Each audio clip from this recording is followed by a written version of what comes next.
apologies, we have experienced some glitch and we have to restart the live again. Welcome new joiners and hi again for those rejoining us. Welcome to today's Ask the WHO live Q&A session. I am Yanowit Deshpanyawat from the Department of Communications, coming to you live from the WHO headquarters in Geneva. Every year on March the 3rd, we mark and celebrate World Hearing Day. WHO is committed to protecting hearings of all people at all ages, and today we are also excited to share some good news at the intersection of hearing care and the e-sport industry. And it's a pleasure for me to have an ear and hearing care expert with us to unpack the news and answer all of your questions. So let's welcome Dr. Shelly Shada, Technical Lead for Ear and Hearing Care Program at WHO. Thank you, Shelly, for joining us today. Thank you, Yanowit, and greetings to everybody on World Hearing Day. Before I get back to you, Shelly, also a warm welcome again, especially to our viewers tuning in from all over the world. Today is World Hearing Day, and today is your chance to learn all things about ears and hearing care. If you have questions, it's very easy to participate. For viewers on X, simply use the hashtag AskWHO to submit your questions. And for those watching on Facebook and LinkedIn, you can leave your questions right in the comment section, and we will have a team to send in those questions to us. All right. While we wait for your questions, Shelly, why don't you tell us briefly about the theme of this year, World Hearing Day? Yeah, thanks, Yanowit. So the theme of this year is about changing mindsets and empowering ourselves to make ear and hearing care a reality. And this theme is inspired by the fact that we have the power to have good hearing health across the course of our lives. So we have the power to prevent many of the common causes of hearing loss. Also, when we develop hearing loss, to identify it early and to seek care, to seek accessibility. We have the power to do that. And it's really about putting this message out there along with simple tips of what you can do practically to take care of yourself, what you can do to make sure you check your hearing and to access hearing care if needed. Thank you very much, Shelly, and we will get to that in a minute about the tips and how people can protect themselves from hearing loss. And as I said, when it comes to World Hearing Day at WHO, we often talk about hearing loss, right? Mm-hmm. So can you share what people need to know about hearing loss in details? How common is hearing loss and how big is the issue? Yeah. So just talking about how big the issue is, and I can start by saying that nearly a billion people, half a billion people across the world have what we term as disabling hearing loss. This means that you can say 1 out of every 16 people requires some form of hearing rehabilitation, requires a hearing test, may need an aid or implant, or may need sign language. So people have this is a huge problem in terms of its prevalence. But really what I want our viewers, listeners and followers to know today is that actually it's possible to prevent hearing loss in many cases, not all, but majority of causes of hearing loss can be prevented, such as exposure to loud sounds, such as use of certain medicines, such as ear infections. These can be prevented. Also, hearing can be checked very easily. You can check it yourself at home using your smartphone and WHO's free app. It can also be checked in a newborn baby in a hospital. It can be checked in an adult. It can be checked in any type of setting, at home, in a hospital. And when hearing loss is identified, there are solutions. There are really effective solutions available so that everybody can have access to good communication through listening, through other means, and have this communication across the course of their lives. Thank you very much, Shelly. That was a very nice explanation. insightful. And according to the latest figures on the WHO website, you mentioned some figures, but I saw this morning.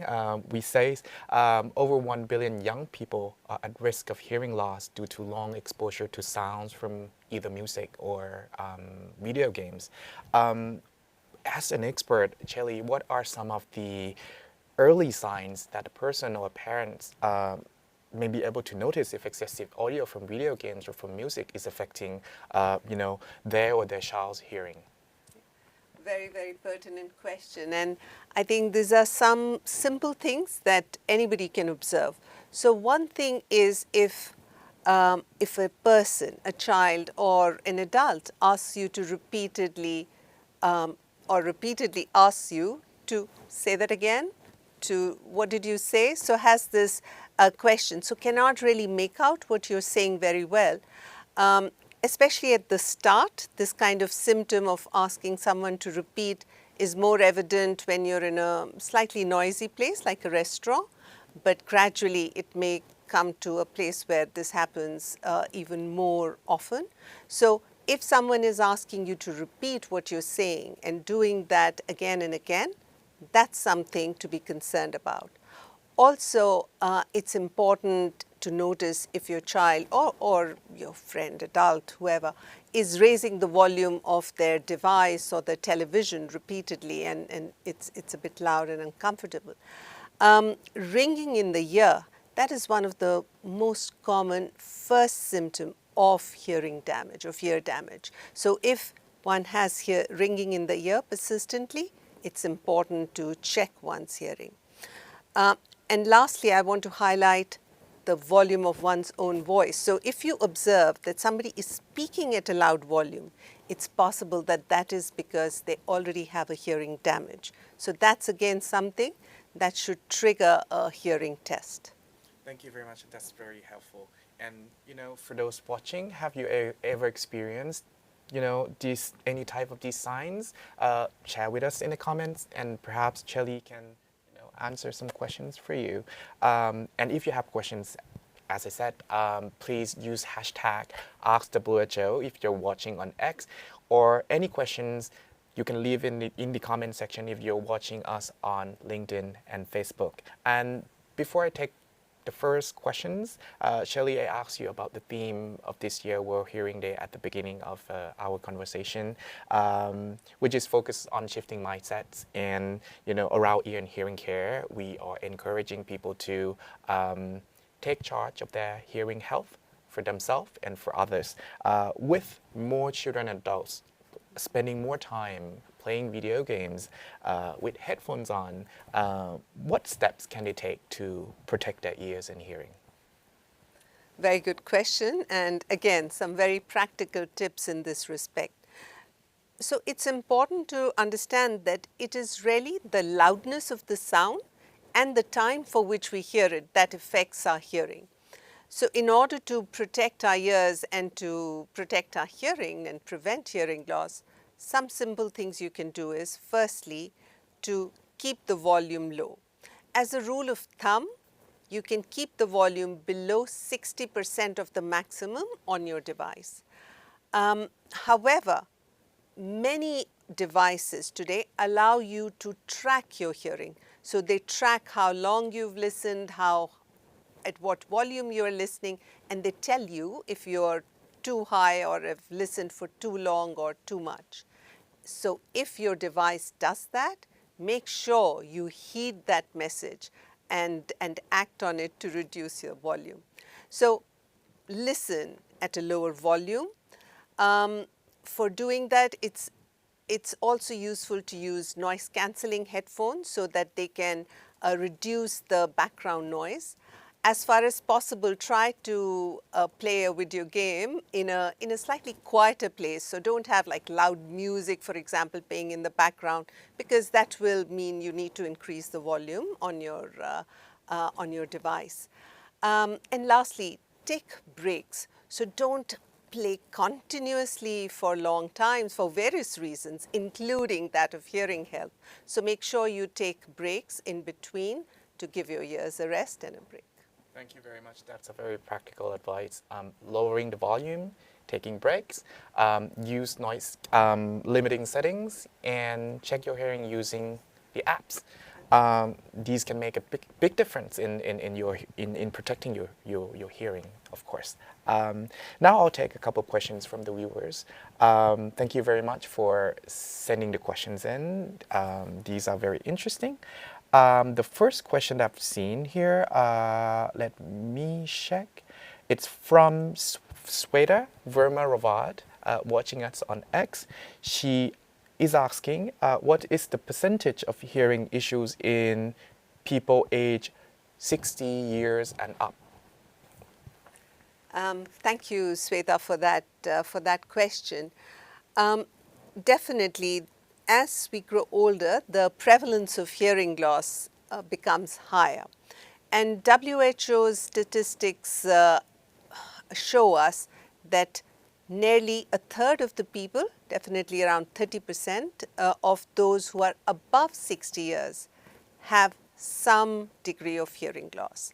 So that is definitely a cause for concern, and this keeps on increasing as we go up in age. So it just keeps rising. So for advice for people in older ages, they are the same as younger people? So WHO recommends that all people above the age of 50 should have regular hearing tests. Between the ages of 50 to 60, every 5 years is enough, but after the age of 60, every couple of years, a hearing test should be done so that your hearing can be monitored, tracked. And when hearing loss is identified, what we often see is a tendency amongst people to say, when they're advised for a hearing aid or an implant, is that I can manage for now and let's see in a few more years. It's important to start using these devices when you're advised to do so. That's important both for your hearing health and to make sure that you can have good communication, good social life, good interaction, and maintain independent living. Also, as we grow older and the hearing loss, if it increases, the power of our ears and our nerves to adjust to the hearing aid, that declines. So it's important that you get hearing tested regularly, and when hearing loss is identified, don't delay it. Just act on it immediately. Very nice advice there. And just a follow-up question to what you just said, Shelley. How can we support someone who's experiencing hearing loss? Like, what can we do to be more inclusive? So I told you that every 16th person has hearing loss, right? So it's important to be inclusive all the time. And some very simple things that you can do. So when you're talking to someone, especially someone with hearing loss, make sure you face them. So make sure you face them, speak to them clearly. It's often the visual clues with your expression, your lips, that also helps the individual to understand what you're saying. So important to do that. Important, what people sometimes do is they start shouting in an effort to make themselves heard. That's not comfortable for people with hearing loss. So it's important to understand that you must speak slowly, loudly, but without shouting, clearly, facing the person. Try to, if it's possible, try to be in a place where the person can see you, so not in, so your face isn't in the dark or facing the other side. So these are simple things. If you take care of them, you can be much more inclusive and make sure that people with hearing loss don't have to point out that I have a hearing loss, so make sure I can hear you, because people don't do that for reasons of stigma. Thank you very much for sharing that with our viewers. We have received a couple of questions here that I'm seeing. Batul H, I think he's watching or she's watching on LinkedIn. The question is, what is your advice for those working in call centers, like taking phones all the time? Thank you, Batul, for that question, and it's definitely a very important one. So I think the tips and the recommendations remain by and large the same, whether you're consuming sound from music or from calls or from video games. So make sure to keep the volume low, if that's permitted within your center, to take breaks, or of course request for breaks if that is not currently the norm. Also, try to use or prefer to use noise cancelling headsets, which again, in a center where a lot of people are talking in the background, so you may need to raise your volume. So that can help to mitigate that need for volume. And if possible, use devices or headphones that allow you to track your hearing. Many devices nowadays do. So use those so that you can track your hearing and make sure you keep within the safe limits recommended there. Thank you very much, Ellie. Hope Batu can follow your advice and improve and protect your hearing. One more question from a viewer on LinkedIn, Nicolette Kotze. He or she's asking, what are being done with regards to urban noise pollution? Thank you for that question. So our Department for Environmental Health works on environmental exposures, including various forms of noise. So WHO has from its European office certain guidelines about various sources of noise that we commonly encounter, like aircraft noise, like train noise, traffic noise, also noise from recreational sounds. So WHO makes those recommendations, which it invites countries to then implement. So we really request countries to take cognizance of WHO's recommendations and ensure that these are implemented. But just also, it may interest you to know, that WHO has also made recommendations about what should be the noise levels and what should be the features in let's say clubs, concerts, discos, places where people go, of course, to enjoy music and sounds. So how can you keep enjoying them, but still listening safely? So just following up on that, I know that we are advising people for music lovers who enjoy going to live venues and live events. Do you have any specific set of advice that you can give this group of people? Yes, absolutely.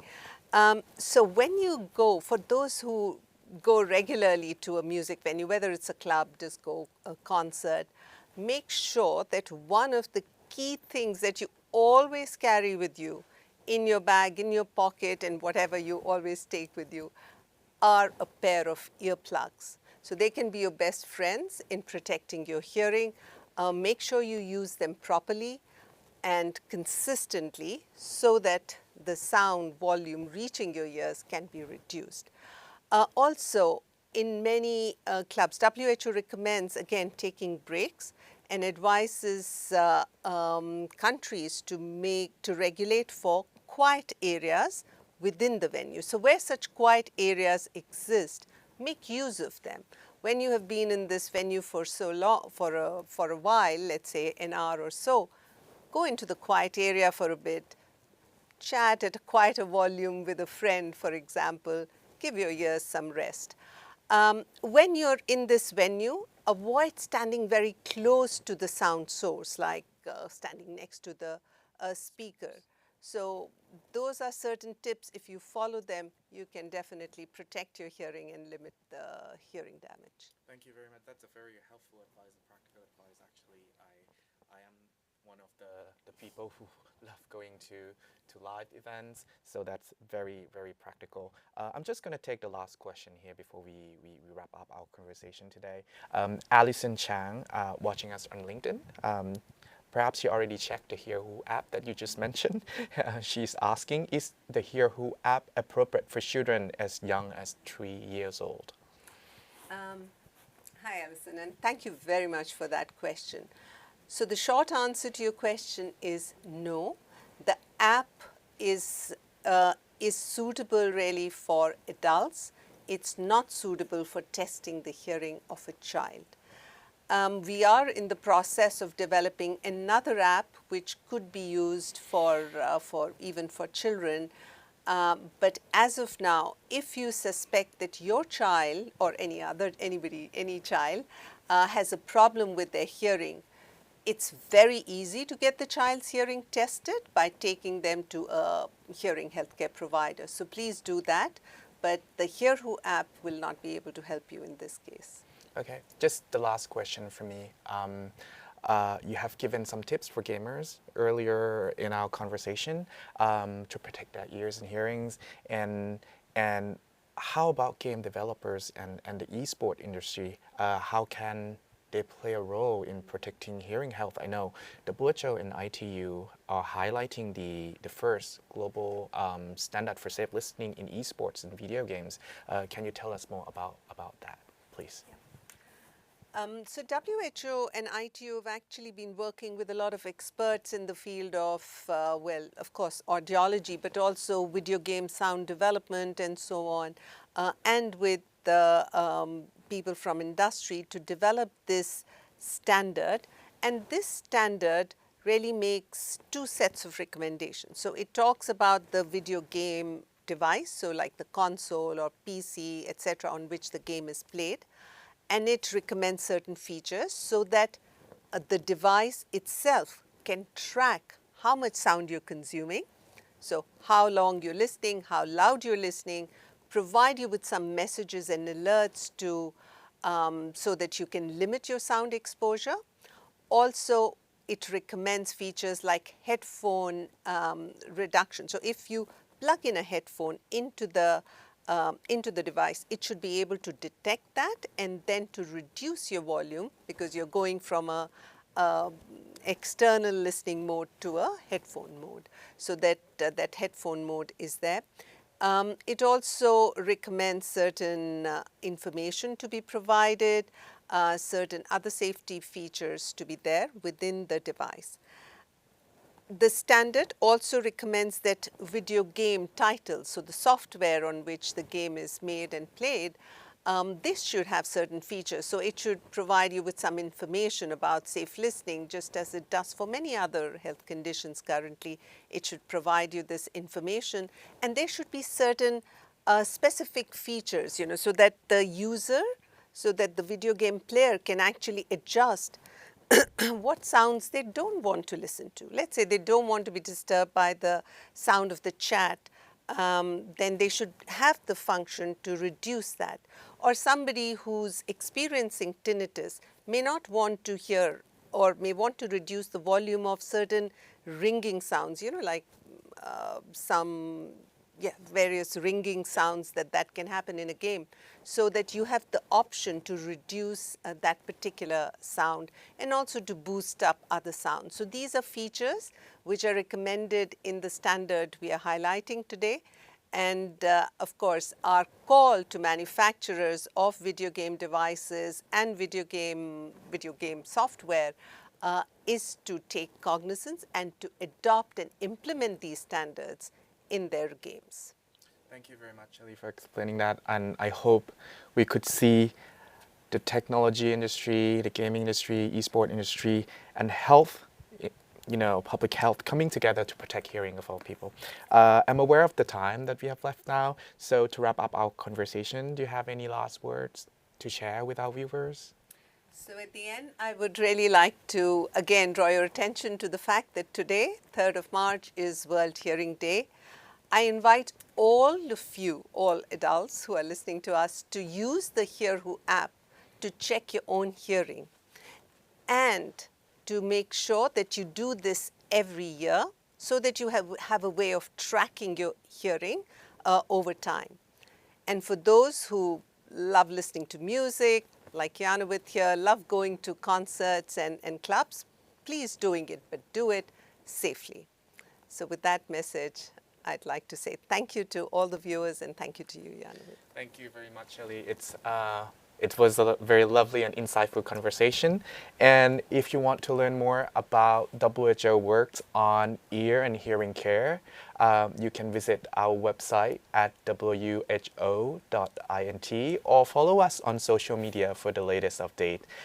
Thank you, everyone, for joining us today from all over the world. I'm just going to mention some countries here. There are people watching us from Syria, Kenya, Sudan, Zambia, the US, Ivory Coast, Papua New Guinea, Indonesia, Nepal, Australia, Brazil, Lebanon, Ethiopia, and many, many more. Really nice to see you today, and I really appreciate your participation and your contribution to our life today. So happy World Hearing Day, and goodbye. Until next time. Bye-bye.